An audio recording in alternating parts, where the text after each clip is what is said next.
So kamar yadda kuke gani dai nan kuɗi ne naira 20,000 20,000.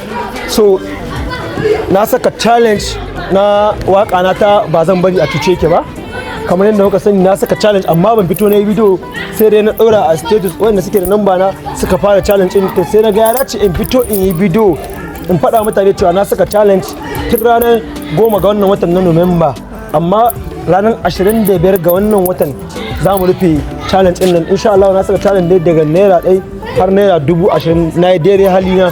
Kun san komai aka ce za ka yi kai daidai halinka, so na saka waƙan ba zan bari a cuce ka ba challenge.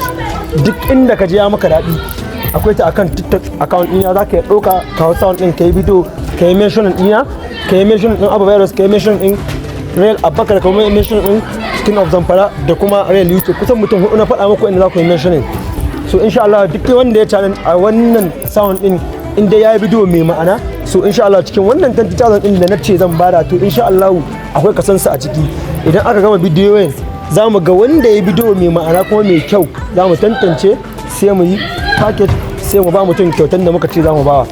Waƙan tana nan akan bayo ina kuma tana a ko ina na ɗora ta, duk inda kake bibiya ta to akwai waƙan a nan.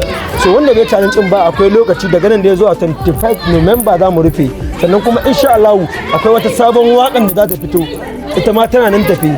Sama ta yi ma yaro nisa, an ce sai zai tara kai ya kallo, to insha Allah idan muka take ta za mu saka challenge. Mun riga mun fara, to ba za mu tsaya ba, insha Allah sai mun kai inda muke so mu kai.